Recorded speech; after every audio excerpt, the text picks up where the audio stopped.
theme of our football section is climbing the mountain, like climbing the Mountain West standings and that. So your mind goes, what's tougher, climbing a 13 or 14 foot mountain, or being a football coach, a college coach in this day and age? Well, I'll tell you, in our league, when I look at specifically Boise, who won, 12 games last year, or 13? And then Air Force, Colorado State, Utah State won 10. See, Wyoming's talking about $45 million or something in the football facilities, hired a great coach. We got a pretty tough climb in our league. And, none of those programs are coming back to us, from a revenue standpoint or from a performance standpoint. So, I'm not sure if I answered that, but I realize what kind of tough climb we have, but that's what makes it rewarding. That's why we're doing this. You talk about the revenue, increased revenue to the Mountain West with the CFP, but it's all relative because the Power 5 has that much more revenue too. So how does the Mountain West overcome this gap? It's a huge dilemma. I mean, let's be honest about it.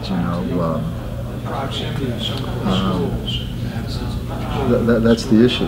There's an unbelievable gap. I mean, we just hired a young guy.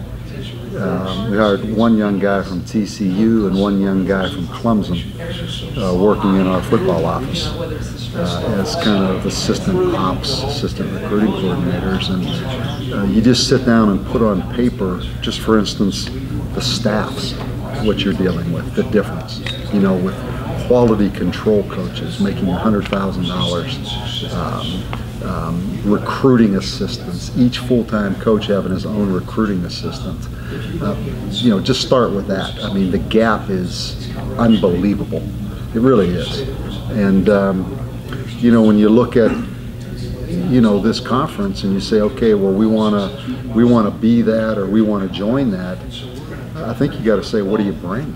Everybody wants to be that and share revenue, but what do you bring? Are you bringing full stadiums? Are you bringing facilities? Are you bringing television? Population to watch television. So what we need to do is just make our product the very best it can be, and not really, in my mind, worry about that. Let's make the Mountain West Conference the very best it can be, and not say things just to say things. The beliefs have to be believable. It's easy to say, well, yeah, we should be this, or yeah, we should be that, or we need to this. Okay, well, what are we bringing? What are we really bringing? To make that particular conference better. And I start with that. So I mean, it's a tough deal. I mean, I think we're in a great league. I think I'm at a great place, but I think you also have to be realistic and be honest as well. And I think we have a good little niche right now, the Mountain West Conference. I really do. You brought up, sorry. Oh, go ahead. You brought up Boise State a little bit earlier. They were so reliant on Jay Ajayi last year. I think he ran for 1,800 yards, scored 28 touchdowns. He's gone, which is probably good for the rest of the league. But is there any way to quantify how important he was to that team last year? Rick was there at practice in the spring. Jay Ajayi came by our practice in the spring. He's got some good friends on our team. That's a big dude. I'm a big dude. I'm glad I didn't see him until he graduated. I'd have been even more nervous. No, I think, yeah, I mean, he's a unique guy. Just look at the first play of our game last year when he took the screen 75 yards. But the thing Boise has, just the unbelievable continuity they've had. I mean, that's just, there's always another one coming. There really is. And, yeah, I mean, you're losing a guy like that, but I don't think anybody's saying that the cupboard's bare. In fact, the tailback from El Paso, his dad and his younger brother, his dad was on our campus a couple of weeks ago, and there's always going to be guys coming. Well, excuse me. I'm sorry. Mike Bobo said he got to know you a little bit when you were with the media.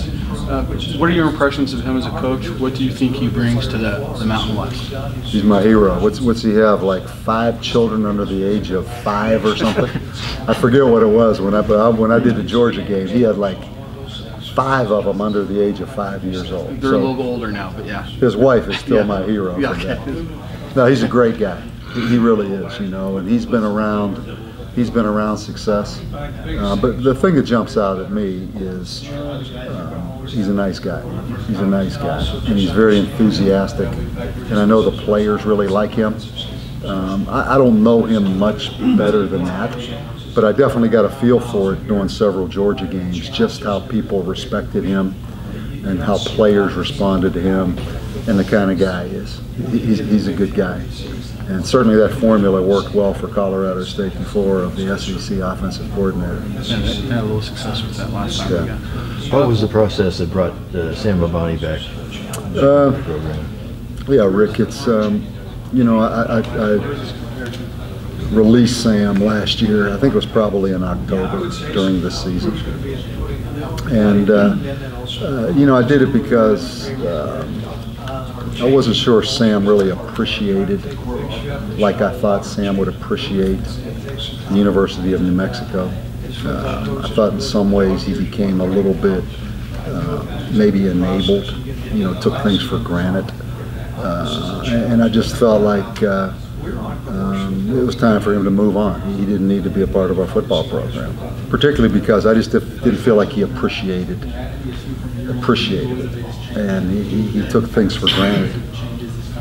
And you know, it was tough because I knew Sam was coming from a different background than guys. I was very patient, you know, and so I removed him. I told him he wasn't coming back. He was done. So he left. He went to junior college, and he probably from January till June sent me 25 texts. So over that period of those 25 texts,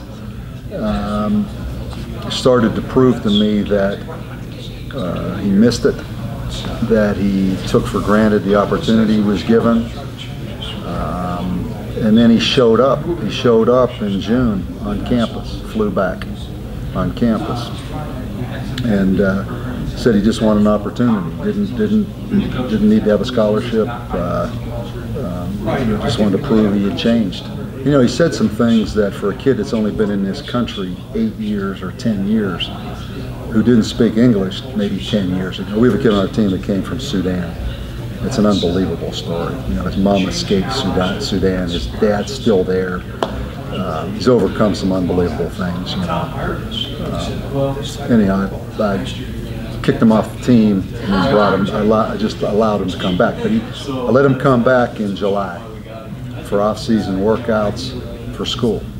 And I wrote up a contract with him, and I said, if you know, you have to do this, this, this, this, and this for me even to consider you coming back in August and being a part of our football team. And you know, he was able to do those things.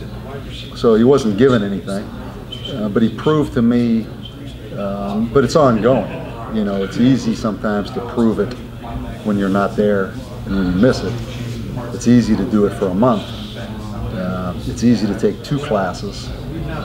It's easy to have 3 days or 4 days of workouts a week. All of a sudden now it's 4 classes, and it's football every day, and it's all of a sudden you're not playing and you're the backup. How do you respond? So it's going to be an ongoing process, but I felt like he deserved a second chance. And you know, I'm anxious to see. I'm pulling for him because it's a unique story. You know his story as well as anyone. Is he on a scholarship, or will he be? He will be, starting August 1st. Yeah. When you look at Air Force from the outside looking in, obviously you've kind of seen them over a cycle now. What kind of talent do they have now compared to what they may have had 2, 3, 4 years ago? I think Air Force has always been talented. I mean that sincerely. You know, I remember at Notre Dame playing Air Force.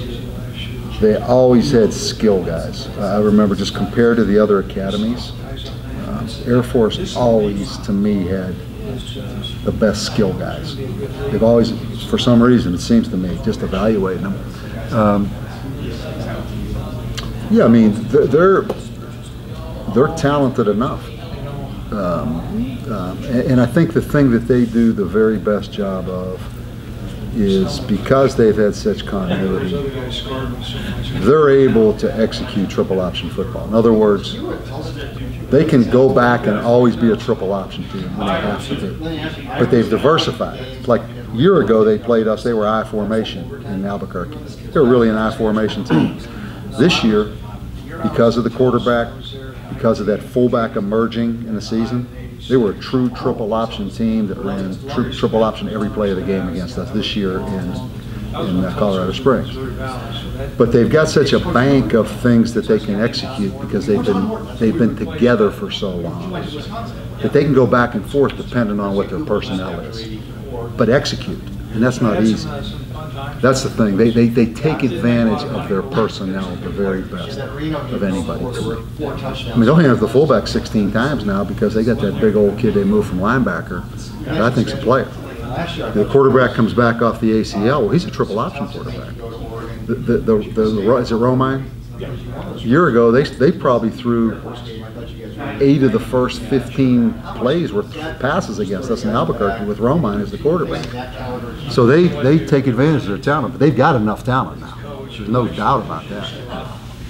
Well, in San Diego, obviously Rocky has his team in the upper part of the division every year. Is it one of those factors where you know that defensively they're always going to kind of stay in games that, you know, from a game planning standpoint, from an execution standpoint, that's going to always kind of put them in games? Always is a long time. You know, we've probably, you know, I think if you look back to our past at New Mexico, you know, my past as a defensive coach, certainly the kind of success Kevin Cosgrove has had at the places he's been, Chuck McMillan, always is a long time. And I think Rocky'd be the first one to say that it's a challenge. It's a challenge week to week. So I think I've got tremendous respect for what they do and how they play. They're unique. You know, they are. And they play hard. And they challenge us schematically. But to say they'll always be, I don't think anybody can say that now. I mean, we're in college football where somebody can put 50 on you, regardless of how schematically strong you are or what your X and O's things are. But yeah, I mean, he does a great job. I've got great respect for him. He's a good friend of mine. But he'd be the first one to say, easy now, easy now. It's a challenge. When Craig Thompson spoke yesterday, full cost of attendance was one of the major subjects. Where has Paul left it with you, and what's the situation? Yeah, you know, next year at this time, hopefully we're full cost of attendance. This year we're not. I think football, I think basketball and women's basketball we are, but we're not in football. You know, we're doing a reduced cost of attendance. Our players are going to get something, but certainly not full cost of attendance this first year. Do you have any sense, is that hurting recruiting at all? I don't think so, no, because none of the players, I explained it to our players, you know, none of our current players on our team ever heard the word cost of attendance during recruiting. So I don't think so. I mean, obviously, maybe there's a little bit of a perception of importance of football if other schools, particularly in our division, are jumping out right now and doing full cost of attendance and we're not. I certainly, you know, we'll deal with that. I know football is really important to me. I know football is really important to us.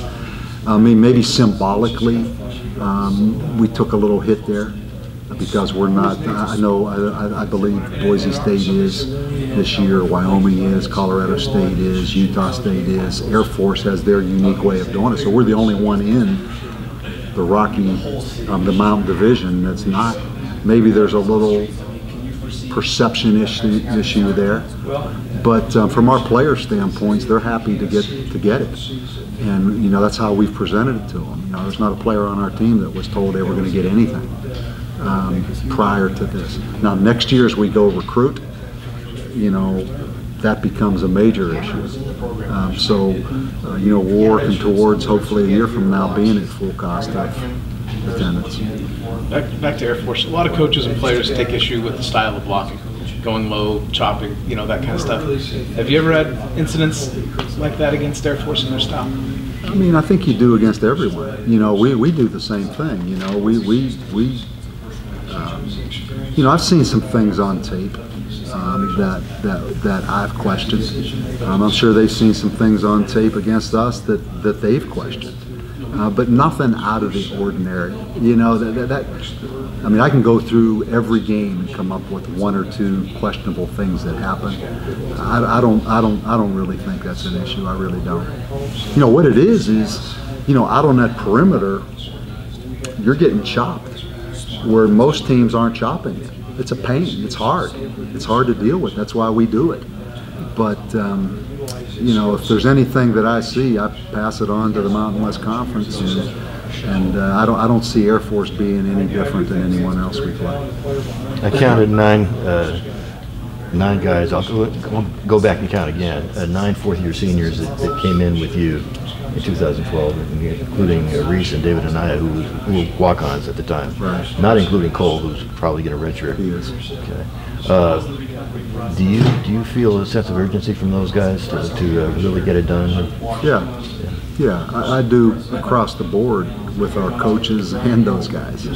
You know, Rick, we've, you know, there's no substitute for hard work, and we've worked hard. Just like these other guys have worked hard. We've worked extremely hard. And the harder you work, the more passion you have, the more you're invested, the more you refuse to lose. And we're at that point, you know. I mean, we've all put a lot into it. I mean, you've watched us play a lot. You want to see us win, you know. I mean, we've put a lot into this, and yeah, I mean, there's no minimizing that. You know, we got a lot at stake this year. It's important for us to win. But the biggest reason it's important is because we have worked our butt off, and those kids are no different. I wish I could have redshirted those guys. It's a shame that we're sitting here talking about some of those guys, Cranston Jones, Reese White, that are fourth-year seniors that are done with their eligibility. That's a crime. But that's what it is. You know, I wish those guys all had another year, but we did what we had to do. David and I mean, for David and I, right, to be a fourth-year senior, and Reese White that were two walk-ons, and not have a fifth year is a crime. Yeah, I mean, that's another reason right there. You know, this is those guys last year when it really probably should be another year. Because if you look at it, Rick, we'll probably start, you know, 2 seniors on offense. You know, Reese, you know, if you call Presley a starter, I mean, he and Gibson are going to be kind of co-starters. Eden Mahina, maybe 2-3 seniors on offense. On defense, Cranston,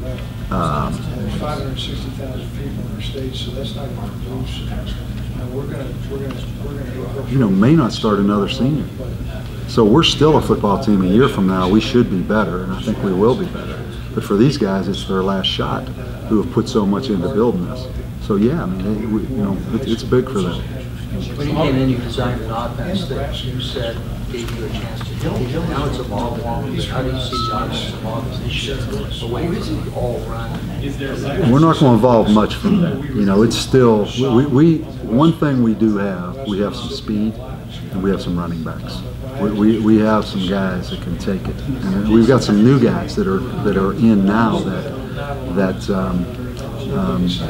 I'm really excited about as well. We have a core of running backs, and so we're not going to deviate much because that's what makes us what we are. But I really believe for the first time that we can throw it. I think we've become balanced. I really do.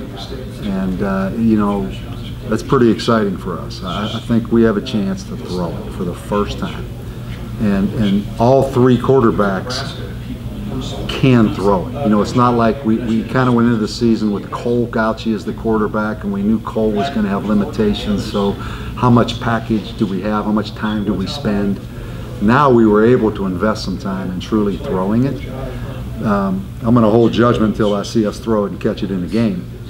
But I think we have a chance to be balanced, and I think we have a chance to be pretty darn good on offense. I was curious, Austin Apodaca joined your program. He's a Colorado Yeah. kid. went to Washington State, Sure. complete opposite offense of yours. How does he fit into your quarterback situation right now, and then what can he bring to your? Yeah, when I first came to New Mexico, Austin was the first guy I recruited. You know, he was a senior in high school coming out. I thought we were going to get him, you know, but Washington State, the chance to play in the Pac-12, obviously throw the ball with Leach. You know, he can run. He's a big athletic guy that can run, Austin Apodaca. He's not a slug. I won't say triple option is his niche or his strength, but he can run, and he can really throw it. He's provided a lot of competition for Lamar Jordan, and Lamar Jordan hasn't backed down. I'd say Lamar Jordan has a bit of an edge, but Austin Apodaca is a guy that's going to get a lot of opportunity to win the job and to play.